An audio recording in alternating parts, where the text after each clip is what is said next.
Welcome back to Bipolar Talks, your mindful space to explore the ups and downs of mental health. If you're new here, make sure to like, comment, subscribe, and share this video to help others who might benefit from these conversations.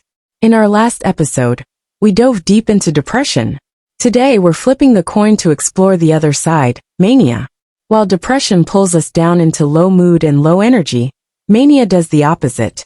It lifts mood and energy to levels that can feel euphoric or dangerously out of control.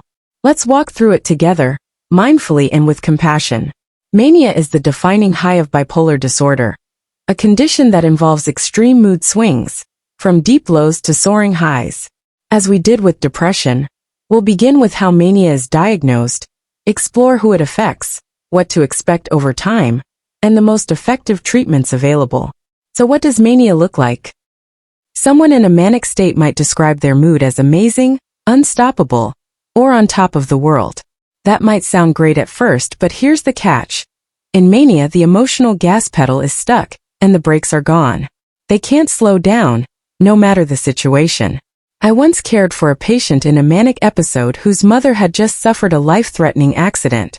Instead of reacting with sadness, he laughed and joked, completely disconnected from the emotional gravity of the news. When his mania passed, he was devastated by his reaction. Not everyone experiences mania as euphoria. Some feel it as irritability or even rage, like drinking too much caffeine and getting edgy instead of energized. And mania isn't just about mood. There are other signs that we can remember using the mnemonic dig fast. Distractibility, impulsivity, risky behavior, overspending, unsafe sex. Grandiosity, feeling overly important, even godlike.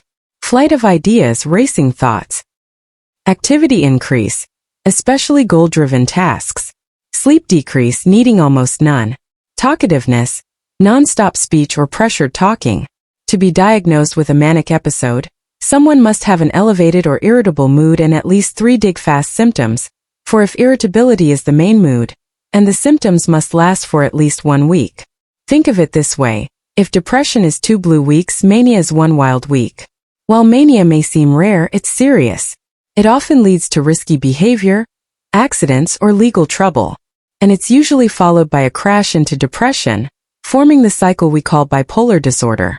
Compared to depression, bipolar disorder affects fewer people, 1% versus 20%. Starts earlier, around age 21, is more recurrent and disruptive. Many with bipolar disorder spend nearly half their lives in some abnormal mood state, and suicide risk is 60 times higher than average, especially during depressive episodes. Luckily, treatment works. Mood stabilizers like lithium help prevent both manic and depressive episodes. Some anticonvulsants and antipsychotics are also effective, especially for mania. Antidepressants? Surprisingly, they're often not helpful and may trigger more mood swings, so they're used cautiously. Psychotherapy is useful, but medication is essential. In severe cases, hospitalization may be needed for safety. There isn't just one kind of bipolar disorder. Let's quickly break down the key types. Bipolar I, full-blown manic episodes, often with depressive episodes. Bipolar II, hypomania, less intense, not impairing, plus major depression. Cyclothymia, milder mood swings that last longer, but don't meet full criteria for mania or depression. Even though hypomania might feel amazing, bipolar II isn't milder. The depressive episodes can be even more severe. We also have something called a mixed state, where symptoms of depression and mania happen at the same time.